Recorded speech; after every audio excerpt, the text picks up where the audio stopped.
Good morning, viewers at home. Welcome to the program SuperDawn. I am Vera Osopo with you in this edition. It's a Monday morning. And I am Anthony Osai-Bovo. Good morning to you, Vera. Good morning to you. How was your weekend? Ooh, beautiful. On Friday, I wasn't on set. Yes, you were on set. And we missed you, for real. Yes, and from there, I traveled. It was my school reunion event. School. So we secondary went. School. Yes, my secondary school. You know, as a military daughter, officers, you know, you move from one location, have loads of schools, but this particular one is so dear to my heart that I went for the reunion, and I met loads of friends I'd not seen for a long time, and I met Mrs. Ghana, Jerry Ghana, was our principal then. We used to call her the Iron Lady. Oh my God, she didn't change at all. That woman grilled us. And you know what? Yeah, when she came for this event, this reunion after many years, after leaving secondary school, and she was looking lovely. It's just that she added a bit of weight. She handled the men military school. She handled the guys well. Ooh. And on Saturday, we, you know, sort of celebrated and were giving back to the society, which is very important. To give back to the society. We looked at where we were coming from and decided that we should have a reunion and we should meet and help the school, though we've been doing it. But this time around was special. I met one, lots of lecturers came, teachers, not lecturers, sorry, secondary school. Teachers came, Mr. Ango, my literature teacher, was there. And there's another teacher that, if they want to punish you, keeps helping you, that's Mr. Konji. And they, you know, in another part, it was they will be proud of you because you are the legendary Vera. You're making me blush this morning. Handles, okay, you know, well, that's not what we're doing this morning. I just decided to tell you how it went over the weekend. At the end of the day. I must say, we missed you on the show. I missed you, but that one wasn't it. It was a weekend package. True. And after which we went for a gala night. You didn't teach me how to dance. It was obvious on the floor that I don't know how to dance, but I was just doing as though they want to steal my steps, you know. You just have to form something somehow, anyway. Well, the weekend went very beautiful, I must say. I was so excited. I met old friends of mine, male and female. They are all grown with big bellies and all of that now. And I say to myself, oh, God, is this... It's been a while. It's been a while. Anthony, it was fun over this weekend. And you know, Mina has changed. I mean, the Mina has changed. I couldn't recognize anywhere there anymore. My back then was posted to Tradoc, and we were all like families. The value, morals, you know. But these days, you can't scold anybody's child. True. The parent might be hard on you. But those days growing up, Anthony, your neighbor's father, your neighbors can come and give you a whip. Serious beating for being rude. That's how it is in our time. That was how it was in our time. And that's exactly why our generation, from your generation down to my generation, we have this sort of courtesy, discipline, and I wouldn't say the younger generation don't have it, but I tend to look at it and I'm like, okay, what's wrong? Something is wrong. You understand? You know, and the woman was just full of, Mrs. Ghana, I love you. You're just too much, the Iron Lady of our time. But anyway, it's a new week and a new day, a Monday morning. Definitely. It's a business hour, and we must keep the ball rolling this morning. This morning we're going to go through enhancing good governance through the legislature, and also we want to look at the economy, public debt. We want to look at what that has done to the economy. So it's going to be a very, very interesting one this morning, and we want you to be part of it. But first, what we usually do on this program is to read the papers, and that's what we're going to do first. So we'll go on this break. When we come back, Anthony and I will do the reviewing of the papers. Don't go anywhere.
welcome back. It's the newspaper review segment, and the first paper we want to take this morning is the Nation newspaper. And the story says, pro-Buhari group to Saraki, why our ban cannot stand. And the writers here say, senators to stick with Omo Agege. And this other one is saying, fear over the most likely suspension.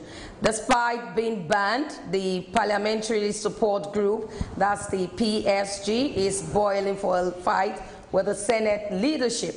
The PSG, which is backing President Muhammadu Buhari on the order of election, said yesterday its ban could only stand if similar group in the Senate were banned.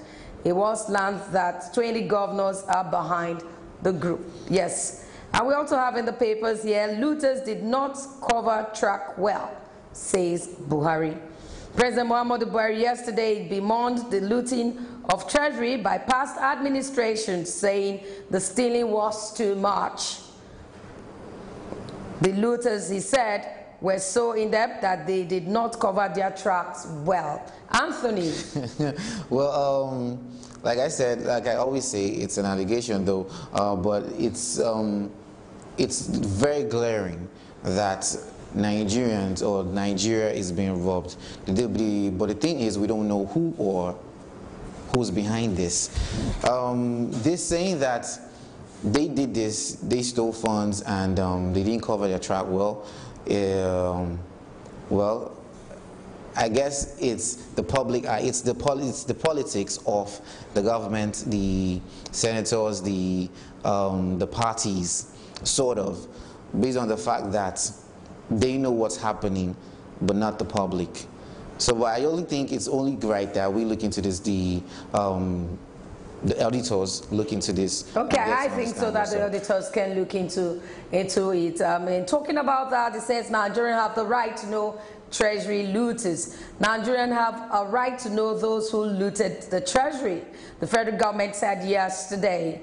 It added that no amount of pressure will distract the government from releasing more looting names. That's the looters' names. Nigerians must know those who have wrecked the country and mortgaged the future of their children, the government said in the statement by Minister of Information and Lai Mohammed. That's Alhaji Lai Mohammed said that yesterday. We also have this in the papers. Buhari Tinubu meets in London. President Muhammadu Buhari yesterday met with All Progressive Congress Asiwaju Ahmed Bola Ahmed Tinubu yesterday in London. President's personal assistant on social media, Bashar Ahmad, made this known on his Twitter angle yesterday. So they're meeting in London. They met in London yesterday. Well, we hope that the meeting that they are meeting, or the issue they will be deliberating on, brings something forth beneficial for the country. Okay, we have this one. The youth chase away radiant in Ekiti. You can get hold of the Nation's newspaper and to read more. Police, we will rescue Otom Olu Ibadan's twins. And we also have this APC Gets Convention Committee. In the papers this morning, in the Punch, finally, I think this, Akeredolu and Abraham trade words over pools. I do not know why people fight over or trade words over pool. Well, if you're good, the people will choose you. And if you're not, hey, there's nothing you can do about it. Okay, on the Vanguard we have here, it's impossible to recover all looted funds. This is coming from Buhari. President Muhammadu Buhari has said it will be impossible for his administration to identify and recover all looted funds of the country. He also said his administration has not done badly compared to what he'd met on ground when he took over power in 2015. Ver, do you really think this is possible? I mean, the looted funds, it's a fact that Nigeria has been robbed, but do you really even think that these funds can actually be, recovered?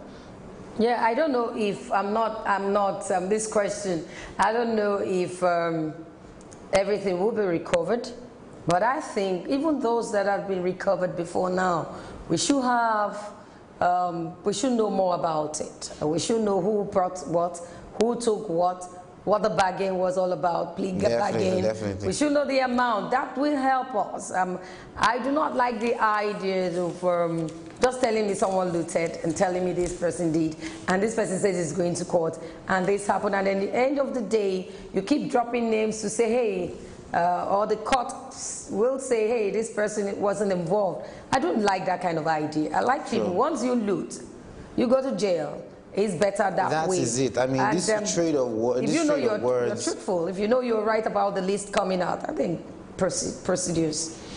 Young Nigerian must lead the country in 2019. This is from IBB. Yes, pledges support for Northern Elders Forum. Former military president General Ibrahim Babangida has again urged Nigerians to ensure that only younger generations were voted to power in the country. This came on a day former military president also threw his weight behind the newly formed Northern Elders Forum led by Alhaji Tanko Yakasai. Thank God somebody is supporting the youth. IBB, right? Yes, I went to IBB's villa. I was there. I was in Mina over the weekend, you know.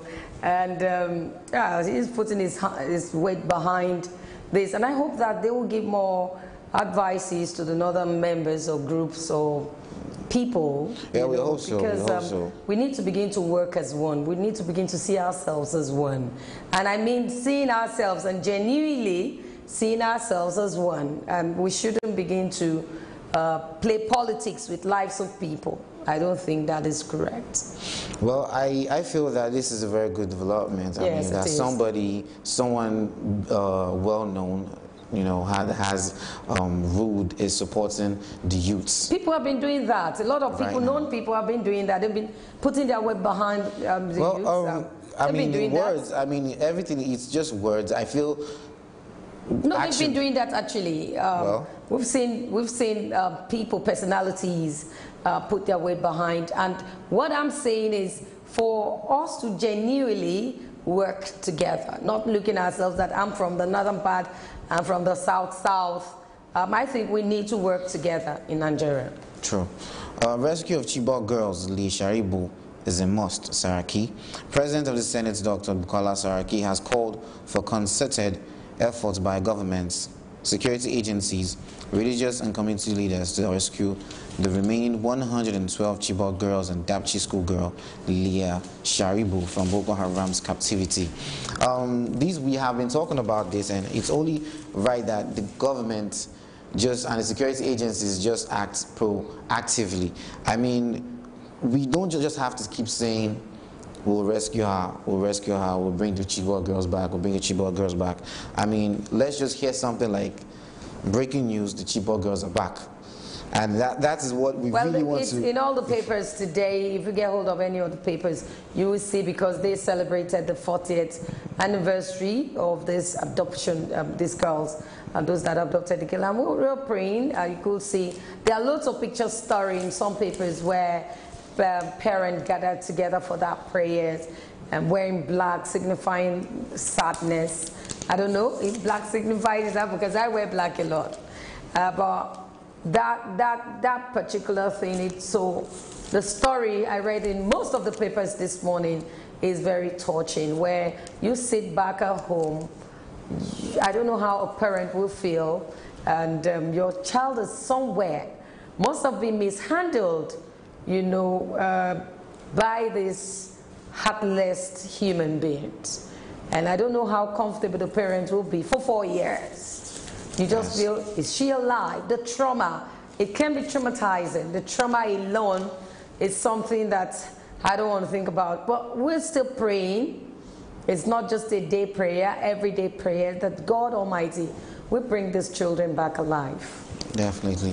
One of the stories here also says kidnappers of Sapele timber merchant won 16 million naira ransom. I don't want to go too deep into the stories, but from the headline, we know what happened. Kidnappers is something else again. I don't know why people for 16 million use lives for business. I don't know, and that's why I keep saying that we must begin to change our mindset. We must begin to start training our kids from home. You must The parenting aspect is very key here. That's a fact. For someone to have the mind or the heart to keep someone, you kidnap a human being. And away from freedom, the person is away from freedom, away from the family, away from friends, guardians, and the person is locked somewhere and being threatened, and you want to take monies. How do you use such money? You know, this is where the security agencies of Nigeria needs to up their game, because it's like a trend that this kidnapping is going on. You could kidnap somebody, throw a bill out, get paid, and just leave the country. God just have, God save you. God have mercy. Okay, I'll take your last headline here that says oil prices rises to $72 per barrel as political crisis continues in Middle East. Price of crude oil has risen to over $72 per barrel in the international markets following political risk in the Middle East, accounting for commercial oil and gas production in the world. Investigations by Vanguard showed that the tension in the Middle East has increased speculations that commercial oil production would be suspended. That is something we don't want. It should not be suspended, knowing fully well that a country like Nigeria generates a whole lot of revenue from oil and gas. So I don't think we should be oil dependent. Definitely. Right now, with the way the world economy is going. We are not really oil I don't dependent. think we should be oil dependent. I think our monies, our wealth should come from other sources. We had those days the cashew, the cocoa crash. We have all of those things generating funds for us. So I think we shouldn't just, if it's going down, we should begin to look elsewhere. We're beginning to look at agriculture, even from previous government, not just this one. We begin to look at other things, skills acquisitions. We begin to look at other things. So if all is going down, we shouldn't just put all our eggs in a basket. One basket. I think we can generate funds from other things. Okay, Governor Badaru heads 68-member APC convention CT. And here, Yadula dissolves into Konga, becomes Africa's largest e-commerce platform. Okay, for more stories, you can get hold of the Vanguard newspaper. And okay, you get more stories there from the Vanguard. You just get hold of the newspaper. We'll go on this break. When we come back, we'll take some of the papers in. I'll take some in Punch, and we also have the Daily Trust. Let's go on a break, on a quick break. We'll be right back.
SuperDawn, your daily live current affairs program where topical issues that border on politics, economy, sport, and sizzling national issues are analyzed, now holds every Monday to Friday, 8 a.m. to 10 a.m. on Superscreen Television.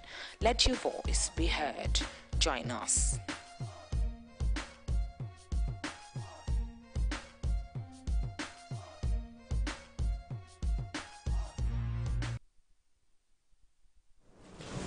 Welcome back. Well, we'll continue with the newspaper review segment, and we have the Punch this morning. And this says, knocks as Buhari says he hasn't done too badly. And the writer here is saying, you can't be your George, PDP tells President. The People's Democratic Party, the Coalition for Nigeria Movement, the Committee for Defense of Human Rights and Campaign for Democracy, on Sunday knocked President Muhammadu Buhari for saying he has not done badly, as well as blaming past leaders for the poor state of the economy. The president had on Sunday said, considering the condition in which his administration met the country, allegedly without savings and the economy vandalized, we have not done badly. This is from the president before we continue with more people reacting to it. Yes, definitely. It's not on his part to judge himself. I think it's the duty of the people, you know, to review the president's administration and, you know, voice out their opinion. And their opinion is what counts. Okay, but if you're handling a position, won't you know if you've done well or not? Is it wrong for him to say it's not done badly? No, it's not wrong for him to say it. Yeah. He can always say it, you know, but the opinion that actually counts is the people, the people's voice. You know, I know that if you are into anything, I can judge my performance while I'm sitting here without anybody telling me. But I like to be sincere with myself. Okay. And so if he says he's not done badly, I think it's the citizenry that will also do a better judge. You know, you might say that you're doing well while you're on here, while you're seated here. But the viewers, like me, I have some people knocking me left, right, center. They might not really see it the way you see it, you know. So it's the president from his point of view and his administration and all. And I think it's not really, it's not good enough to blame the current situation on the past government or the past administration. I think it's only right that you come into power and you do something very significant that everyone can see. You know, when I do not want to campaign for anybody, but when Fashola was ruling Lagos, he did a couple of things that when he was leaving, people would say, this is what he did. Yes. That is what he did. Do you understand? But some people also faulted him because definitely, if you're doing your job, if you're giving 10,000 naira to carry out an assignment, and you use 9,000 naira, I shouldn't give you kudos for that. You're doing your job. I shouldn't give you kudos for that. No, but because when people come and, you know, people come into power, because the previous government, maybe because of the previous person, they didn't do well. It could be a governor, it could be a chairman, it could be a councillor. If you didn't do well and this other person came in and is performing, people will now say, hey, he's overtried, he's done well. But the truth is that you're doing your job, you're paid to do that job. But there's nothing wrong in saying, well done. Well done. But to start hyping unnecessarily, I do not think that. But I'm going to tell you what PDP, I've said that before, but I'll read the story, says concerning what the president said. You can't be your own judge, PDP tells Buhari. But the People's Democratic Party said it was wrong for President to mark his own scripts, saying there was no way President would judge himself fairly. It said it would be better if President to listen to the cry of the electorate who had been regretting voting the former Army General into power in 2015. We just hope that in 2019, whoever comes to power does a very tremendous job in Nigeria. Okay, we have to have some people reacting. I need to read some of those people that reacted to the comment the president made. Buhari never displayed competence in governance. And this is from the Coalition for Nigerian Movement. Also, the Coalition for Nigerian Movement, supported by a former president, Olusegun Obasanjo, lambasted Buhari for always blaming past leaders. The spokesperson for the CNM, Mr. Akin Osuntokun, said this during an interview with one of the Punch correspondents on Sunday. Osuntokun said Buhari should not forget to blame himself for Nigerian wolves, since he is also a former leader, having served as a military head of state from 1983 to 85. Someone also reacted, some group of people reacted also, and that's coming from the CDHR. And also DCD also reacted. You weren't elected to pass bulk, the CDHR and CD told Buhari. The Committee for Defense of Human Rights and the Campaign for Democracy on Sunday said it was not proper for the president to blame past governments for the country's woes, nothing that his goodwill among Nigeria was fast residing. The CDHR President Macaulay said, "I just hope that there will be an end to passing bulk with this present administration." He said that the energy the government is displaying on castigating previous governments can be deployed in reorganizing the country. And one of the reasons Buhari was voted in was the belief that he will be able to deal with Nigerians' experiences and things happening around us, not to come in with the bulk.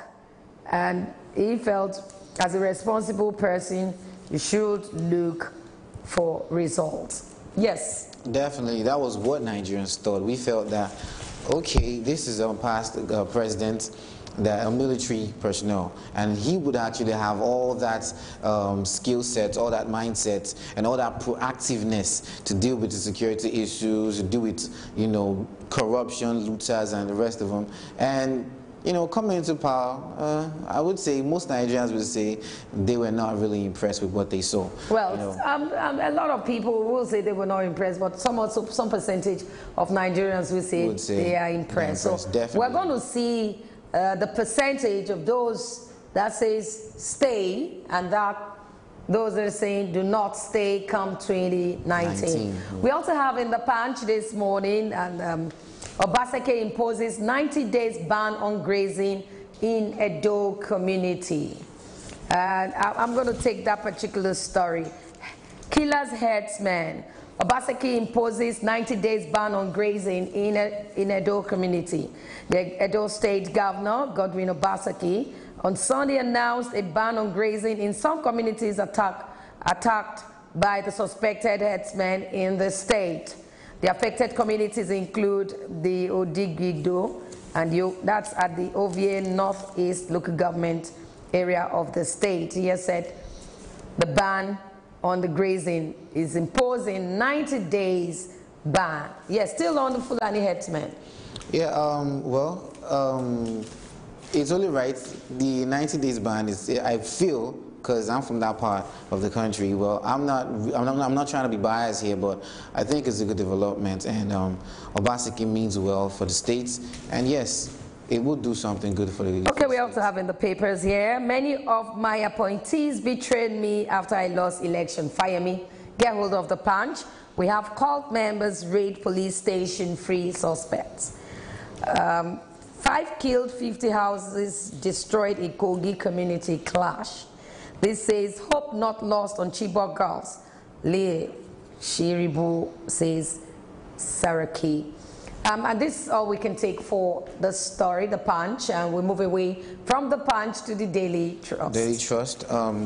Deports, pipeline maintenance gulp 167 billion naira in 13 months.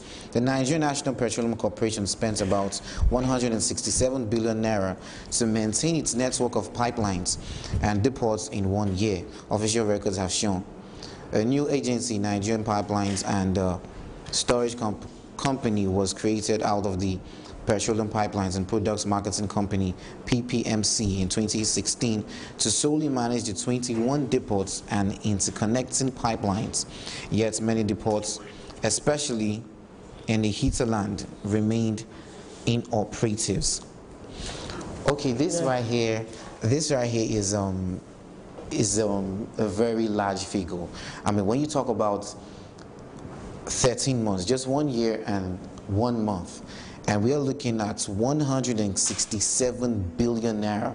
That's like a whole lot of money that could do something good for the economy, for the country, Nigeria. And all of this is being pumped into the maintenance of a pipeline.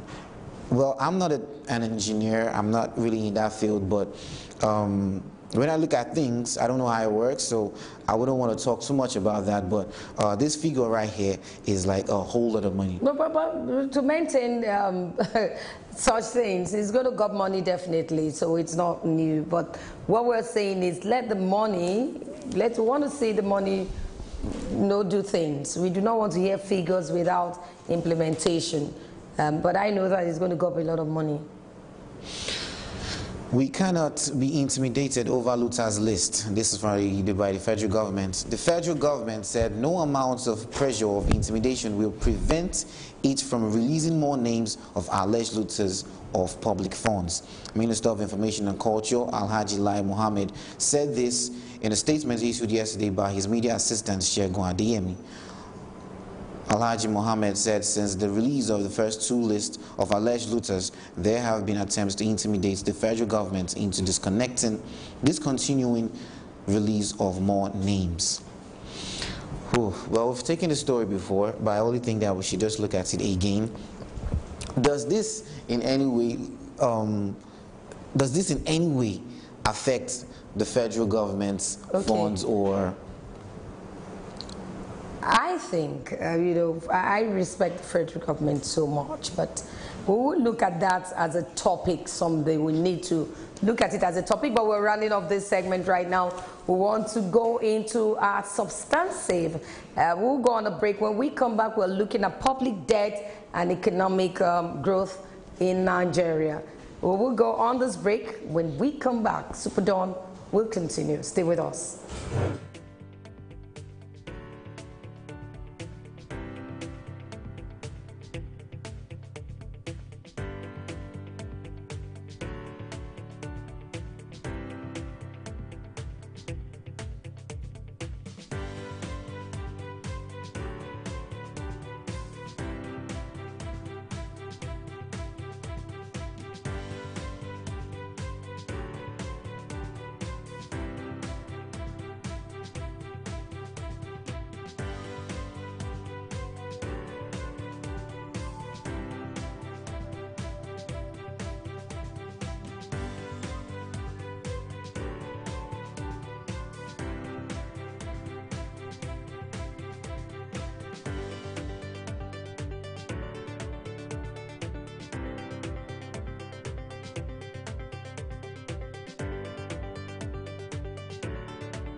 Welcome back. Economic theory suggests that a low level of borrowing for any developing country will enhance growth.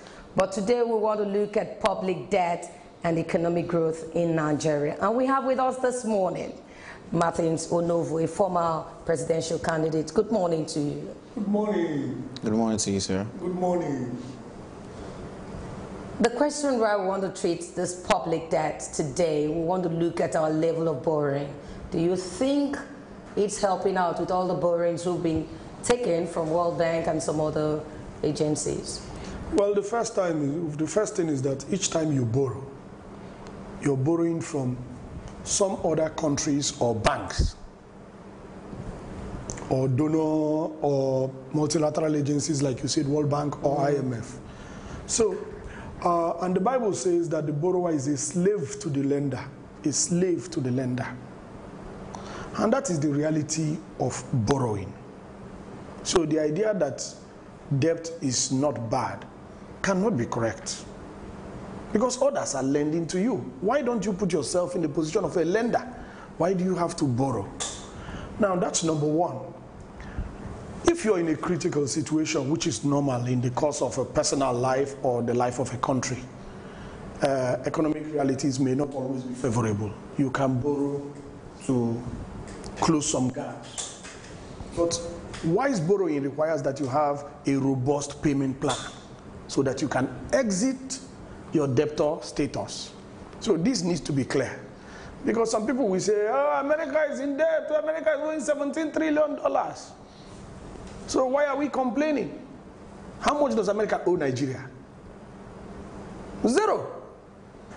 Most of the money America owes is owed to America and to China. So that's very important. And this is the largest economy in the world.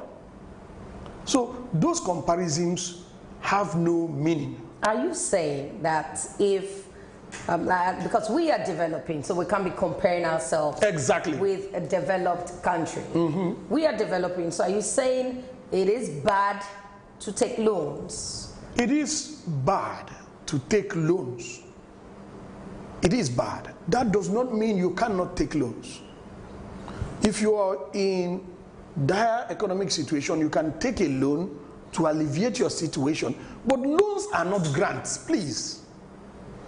Loans are not grants. Grants is gift. Loans have to be paid, and paid with interest. Why do you want to do that? If you do not have, won't you go for that? Well, the first thing is that, is it really possible that a country does not have? Because one of the critical requirements to be a country is that you have an economy. So what really puts us in this position? Bad leadership, fiscal recklessness, and all the typical Nigerian things. Corruption. Now, let's go to the Nigerian situation. Because debt and debt may not be the same. I may be owing the bank, but I may have capacity to pay. You may be owing the bank, you don't have capacity to pay. That's very important. So does Nigeria have the capacity to pay? We need to talk about that now, because it's obvious that we're in a national debt crisis. And it's unfortunate that we don't realize it. That also shows how intellectually backward we are as a people. That we're in a national debt crisis and we don't realize it. What is a debt crisis? A debt crisis is when you lose capacity to pay your debt. That's a debt crisis. We haven't gotten to the level of Greece, where it has nearly shut down the economy. Debt has nearly shut down the economy. Maybe that's where you guys want us to get to before you raise your early warning signs. Now, take this data. It's very critical. 2015 budget provided 943 billion for debt obligations. 2015, 2015.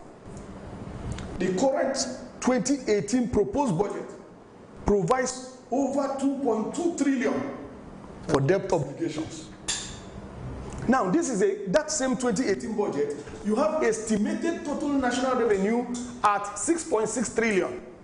If you do the percentage, it is over 33% of your total national revenue. Now, why do I say we're in a debt crisis when it's not obvious and the deceitful government is going to deny it? We already know they will deny. Now, we the 2018 budget has a deficit of 2 trillion. So you're borrowing 2 trillion to pay 2.2 trillion. Okay, but I want to take you to this. That's a debt crisis. The economic you are borrowing to pay your debt. That's a debt crisis. For you to borrow to pay your debt is admission that you don't have capacity to pay your debts. I know that the economic growth is enhanced by 5%, looking at the economy and looking at the poverty situation we have. And I know that if you enhance the economy, it will affect the poverty situation positively. But you are saying right now that it's not good for us to focus on loans. Exactly. But if you recall, this administration had always continued to say that the past administration has wreaked havoc to the treasury. They've destroyed the economy. No, let me finish, then you can talk. They finished the economy. If we do not have money, according to what they've said, are we not supposed to borrow to alleviate the poverty situation? Please, we cannot reduce the discussion to a bar talk. We're not. We're saying, if you take your papers today, you will see what I'm saying Hold on. Yes. I'm not saying that you didn't quote the government right. Okay. I'm saying we cannot be, what do you call it? Become a soundboard for idiotic information. It's not. It's what they said. I want us to choose. On this platform, we have to choose our words. Excuse me. We will not take that. We have to choose our words. Do you want to answer the question, or do you want me to answer the question? No. You will answer, but we have... Let me answer the question. I will allow you answer, but we need to understand ourselves here. This platform, we do not take some choice of words. We try to make it plain, as simple, because people are learning. No, is it that you don't take some choice of words, or that you have taken sides? We don't take sides. And you want me to say what you think? I've known you for a long time. We allow you here for a long time, for many years. If we take sides, we won't allow you here. Can I give my information? And we allow you give your information, but we have never rejected anybody coming here. That's not the impression. What we do in our station, Super Screen, is known for allowing everybody come in, but you must know the data I'm giving you is government data. I know. It is not my data. I know that. So if you have problems with the data, quarrel with the government, don't quarrel with me. No, you're getting it wrong. It's not Matisonovu. You're getting this wrong. This is a platform where everybody can air their views. And we can't use government data? No, you can use government data. Will you allow me to use it? I will allow you. Said idiotic. We do not allow you use such words here. Thank you. So we can continue. Go ahead. Me. Because maybe you should become both the moderator. I am not. No, excuse me. No. This is a live show, and we must put it clear. This program, we educate people. You will not be able to censor me. No. But we will tell you what. You will not be able to censor me. We will not allow you come here and insult people. It's not allowed. Who was insulted? You said idiotic. Yes. No. And did I refer to you? We were talking about this administration. And we must. We were talking about information. Yes, you said it's idiotic. You lost the track. I did not. There is idiotic information. Okay, let's go on this break. We'll be right back.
Welcome back. We're still having our discussion looking at the public debt and the growth of the economy, because it's very important we begin to look at our growth and look at the borrowing level of a country. We still have Martin Zonovo here. Yes. Yes, very importantly, the data we're using is government data. And most of it is sourced from the Nigeria Bureau of Statistics, which is a government agency, and from the Debt Management Office. The Debt Management Office website is easy. You can search and get the data. In 2015, total national public debt was 12.1 trillion. It's not my number, it's Debt Management Office number. Today, according to the Debt Management Office, is almost 22 trillion. So, your total national debt in less than 3 years has grown by 10 trillion. And you're talking about borrowing and doing some nice things. What did you do with the 10 trillion? Okay, shouldn't we be asking questions? What did you do with the 10 trillion? Shouldn't we be asking questions what these monies are meant for? But there's a caller. Hello, good morning to you. Good morning to you.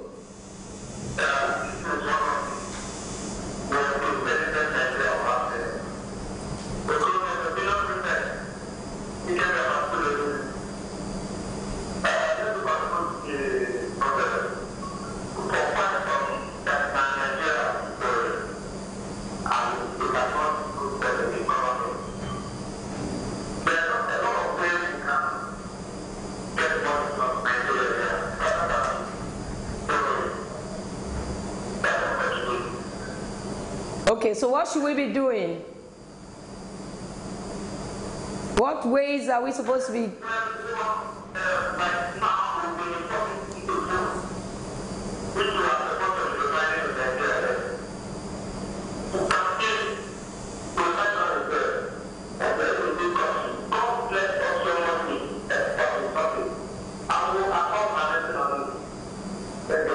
Thank you so much. We need to begin to enhance and harness some of these our potentials. But we're looking at it. If we know we're borrowing too much, we're looking at policies and also looking at implementation. Are we not asking the right question? What should we be looking at?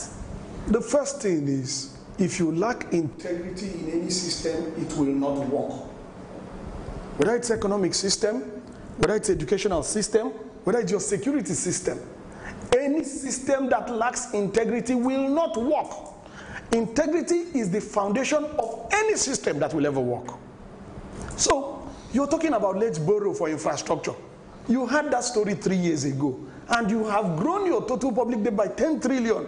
Show me the infrastructure. Okay, so shouldn't we citizens be asking questions? That's what I'm saying. Definitely. Shouldn't we be asking questions? You see, I think that we all know the answers to these questions because, like a former military president said, the problems in Nigeria are basic.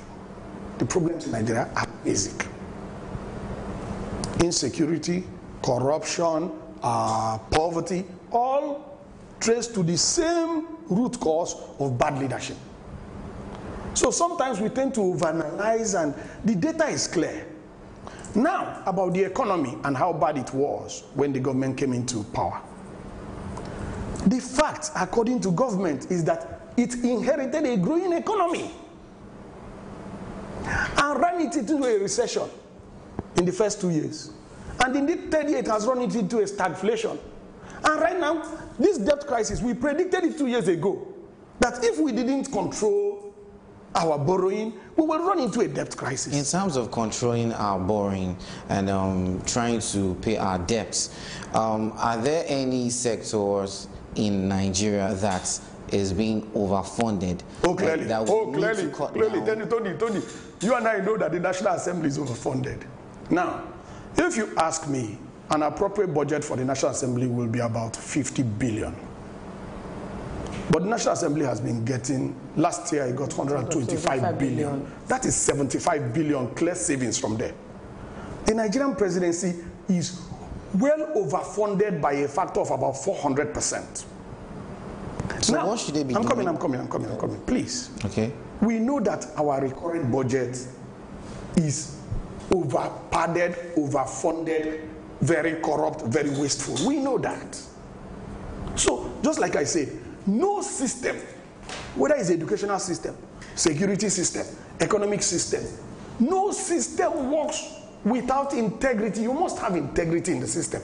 And that is why integrity is the first factor in leadership. So why are these overfunded sectors or areas? Okay, maybe I should put a better put. We're looking at, you're talking about the National Assembly. This is critical. Question we're going to ask. Looking at the National Assembly and looking at the kind of system we run, should it be a part-time basis? I don't agree with that. Would that reduce the cost? No, there's too much work to be done. Part-time will compromise output. Okay, so what can be done? The real issue is this. The real issue about National Assembly. That's too small. I just want to use it because it's popular. 75 billion is small. But it's a popular one that everybody will easily agree with. The National Assembly. Vera, we'll just pick it up. Okay, hello, good morning to you.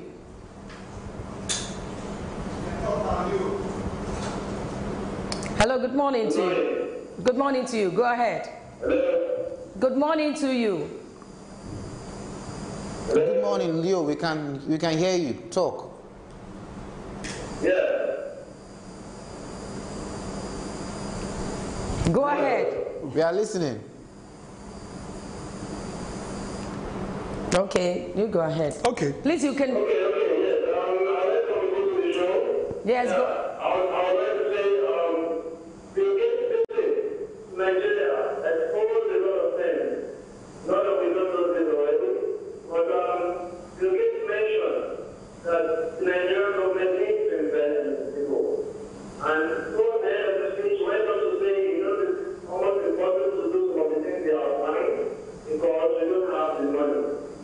But then he cited the National Assembly having an overwhelming amount of money for the government, using that as their salary fees, their allowances. A government that is serious, the one that is able to develop, the one the nation to develop, will first and foremost take out all options on how you can make money through its own country, before trying to go out and invest itself more. And it shows that the government is not serious. These days, the amount is budgeted for their own budgetary allowances and so on, and also highlighted by the Moscow, shows that this government is totally not serious. Okay.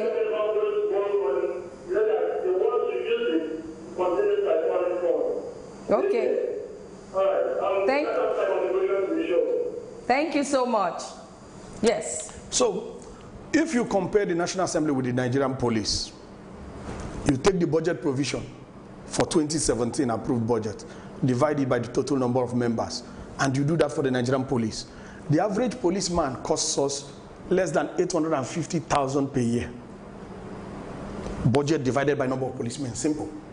The average policeman costs us less than 850,000 per year. That includes his uniform, patrol vans, rifle, bullets, everything. Ballistic helmet, everything. Now, if you take the National Assembly budget of 125 billion and divide it to the 469 members, you get 266 million per person per year. So you can see what it costs to maintain one legislator, and you can see what it costs to maintain one policeman. Okay. You can see the disparity.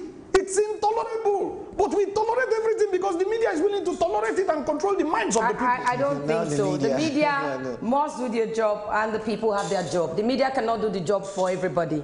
The media must do the job. Well, there's another caller before I continue. Hello, good morning to you. Hello, good morning. Good morning, my brother. Go ahead. Okay.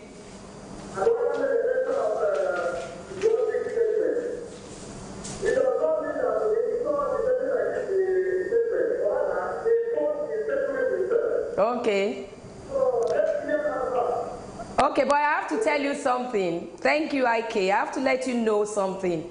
We have an ethics in this place, and it must be followed. We didn't open it here. We have said this place is to educate, inform, and entertain people. So we must keep to that. Other people are watching as well. Thank you for calling. Yes, final word for you. Looking at what, because we're rounding off now, looking at what the public debt is, what's your advice for this administration? Well, the first thing is that we must think about how to pay these debts, how to get out of this debt crisis, because like I said, we're now borrowing to pay debts. That's an indication that we do have lost the capacity to pay our debts. Even the IMF has talked about our debt not being sustainable. But the IMF talking today, we warned the country 2 years ago that if we didn't discipline our borrowing, we were going to come to this point. And this is where we are now. So a lot of these things are preventable with good leadership. And one of the characteristics of good leadership is foresight. Okay, so but what steps? I want you to be give us points. The first thing is do not aggravate it by borrowing more. Okay, so how do we it's already bad enough. It's already bad enough. It is easy, very easy. And we have said this 1,000 times. But in the mix of inaccurate and accurate information, there is confusion. It is easy to get a half a trillion, very easy. And with some more tinkering, we can get 1 trillion out of the budget. From where? From out of the budget, from the waste. Okay, from the budget. Yes, from the recurrent expenditure. I just showed you an easy way to get 75 billion from National Assembly, which is a small place.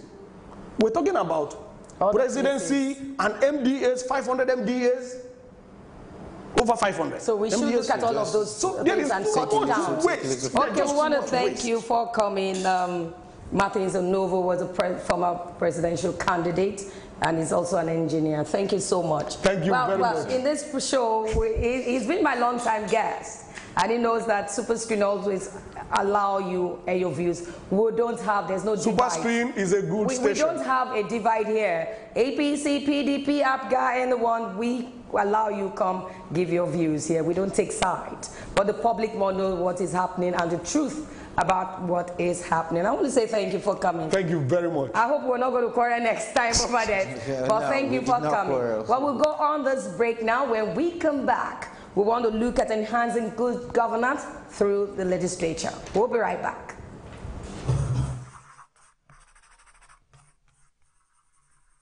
SuperDawn, your daily live current affairs program where topical issues that border on politics, economy, sport, and sizzling national issues are analyzed, now holds every Monday to Friday, 8 a.m. to 10 a.m. on SuperScreen television. Let your voice be heard. Join us.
Welcome back. We want to look at enhancing good governance through the legislature. The essence of government is to secure all citizenries, and this can be done through the laws. And so we want to look at this morning with our guest in the studio.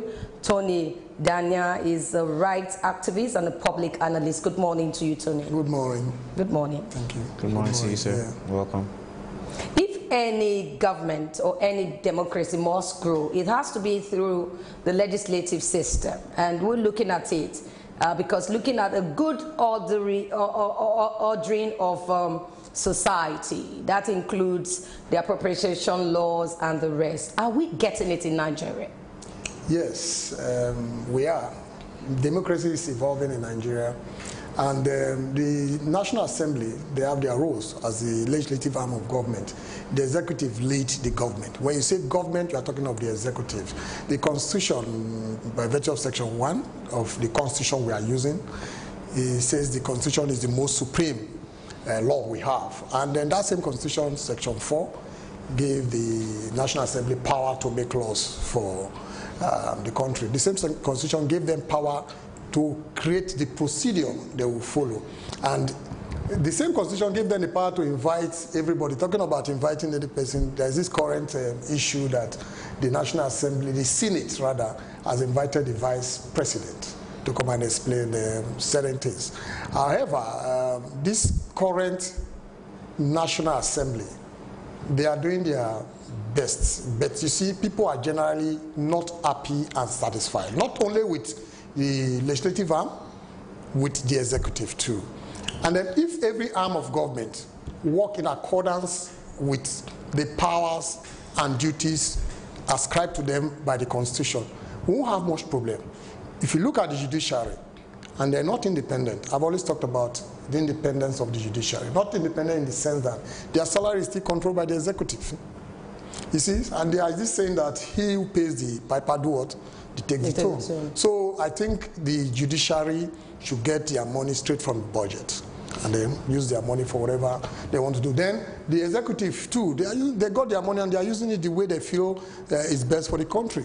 The legislative arm, there's this cry that the allowances is too much and all that. Okay, so when you look at the situation of Nigeria, the governance, you know, we have the security systems, the economy as it stands. I want you to rate or review the performance of the legislators in the past 2 years.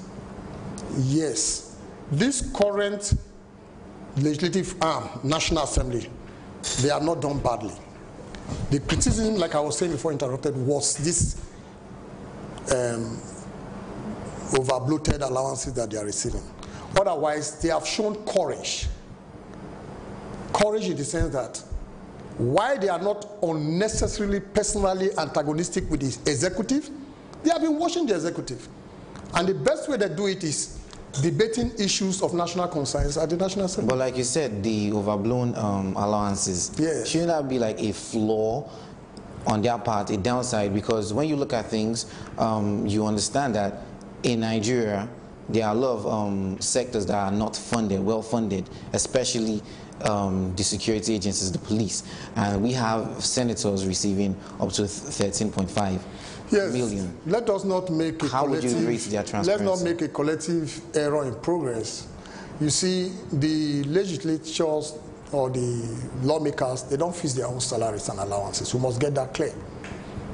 By virtue of the Constitution, the allowances are fixed by an agency of the executive. So what we need to do is to ask, why are they being paid so much money? People have done comparative analysis of the money our legislators are receiving and the money legislators in other climes are receiving. So it is that, is it not Fiscal and Mobilization Commission or so that is in charge of them? Yeah, so they should ask them. That is the same agency that, you know, assess what salary should be paid to the president and others. So we should call them to book. Okay. Okay, go ahead. Yeah, so the criticism should go to that place. Unless, of course, there is something to show that the legislators has influenced that agency to get them paid so much money. Yes. Okay, looking at part of their job is actually to look at laws for the good ordering of the society. Yes. But aside that, they also have some oversight functions, yes, like making sure that, because they are watchdog, exactly, you know, they are watchdogs to the executive as well. But looking at all of this and some of their oversight function, do you think they are actually following the Protection 2010 of the law? Are they looking at this executive well with this administration in focus? Are they looking at this executive well and saying, hey, without being biased, this is what you're supposed to do, and this is what you're not supposed to do? Because sometimes people have said that this administration violates some of these things. Do you think they are doing it well? To some extent, yes. I use the word to some extent because we've seen instances where they start talking about a particular issue that is of national interest and we don't know where it ends. But we hear the start. For instance, we knew where they tried to call Fashola to book. It was a tough one. It's not easy to see Senate president that is, I'm not talking for Bukola, but it's not easy to see a Senate president that is faced with the kind of challenges he's faced with and yet try to do things to check the executive. What about the Magus case? Yeah, we didn't know how it ended. The Fashola case, we don't know how it ended. There are a lot of times they start an issue. This issue of you hear the National Assembly saying they discuss an issue, a motion is moved, it is adopted. What is the purpose? The Section 60 of the Constitution gives them that power to come up with the procedure. So when they take an issue of national interest and they say the motion is passed, adopted, or approved, it shows that the executive should comply. So the only thing they need to do is to set up a committee to ensure that the executive complies. Because it's one thing to say you are adopting a motion. For instance, a particular minister has not done something properly, you got the information, you discussed it, you must hear from the minister, that's why they usually invite them, and you take a position which is in form of a motion. You must follow up to ensure that it is complied with. A motion is like a directive. But do we get to hear the end of all of those That is what we are talking about. Because that's part of their job. Yes. For us to tell us, okay, this motion has been moved, and this was the result, or this was... We don't get to see them talk about it. So we just get a start, and there's no end to a particular exactly. matter. So that is why should it be so? It shouldn't be like that. And it is causing a lot of frustration among the citizens. That is why you hear prominent citizens like Danjuma, recently Baribu Musa, saying that the military should come back and all that. Well, we the people of Nigeria, the citizens, we can do a lot to change this system. These big guys that are talking of military coming back, they should mobilize the citizen to effect positive changes. There is no alternative to democracy. I disagree with them totally that the military should come back. But the essence is frustration. We have not seen the kind of result we expect. Insecurity everywhere. Criminals are committing crimes with impunity. They go to police station, sack police station, commit robbery in the daytime, kill people that are innocent and harmless. You know, and you, the police, that instead of you to tell us about your constraints, some of which we know, you are not well equipped, you are not well funded, you come out as you want to impress the presidency. Yes, now speaking of democracy and knowing that, okay, democracy, we have to have this freedom of speech. Yes. Right now there's a bill called the hate speech bill. Yes. You know, that has been enacted by the legislators, sort of. Though we're given reasons why this is coming forth, do you think that the Nigerian legislatures are right enough to pass a bill like this, knowing fully well that we're in a democratic society? We are supposed to be in a democratic society. The fundamental rights as enshrined in the Constitution of Nigeria has limits. If, for instance, as a private person, I use words that demean your person, you have a private right to take me to court for either libel or defamation or slander. You understand? Now, what they are trying to do is to say there is a limit to which you can use some words. I have not seen the bill. And take note, when you are talking about bills, bills originate from, it can come from anybody. It can come from the executive, it can come within the legislative arm, it can come from you or I. So then, I think the problem is just like the problem of the Supreme Court. We have one Supreme Court in the whole Federation. So if you are here, you don't have money to take flight to Abuja and stay in the hotel, you lose your matter at the Court of Appeal. Now, the National Assembly is at Abuja. I don't know if they have an arrangement where people in the interior part, other parts of the country, can participate actively. Because when they are going to pass any bill, they are supposed to hear from people like us. But to travel there and prepare your paper, so they should have an arrangement that will make people to make contribution. Right now, they are getting contribution from those that can finance themselves or those that can be financed. Yeah, and it could be for ulterior motive, it could be for selfish reason. Go there, mobilize people, they go there, they put in an argument as if some sectors of the society are interested in that bill. And should it be so? It shouldn't be so, but that's what I'm saying. The legislative arm of government should come up with an arrangement. The executive has it. In Lagos State, for instance, the governor is the head of the executive. Yeah. The federal executive agencies are present in almost every state. The legislative arm should do something like that. Even if they cannot be present in every state, they should have regional arrangement that will allow people to make contribution to bills. Okay. For instance, I have had people talk, we've been talking on how to move this country forward, developmental ideas and all that. Is it that they don't hear these things? Is it that they don't follow up? I want to give you an example. When we talk of legislative arm, it is either the federal or the state. The state House of Assembly is also the legislative arm of the state. Now in Lagos State, for instance, they came up with a law.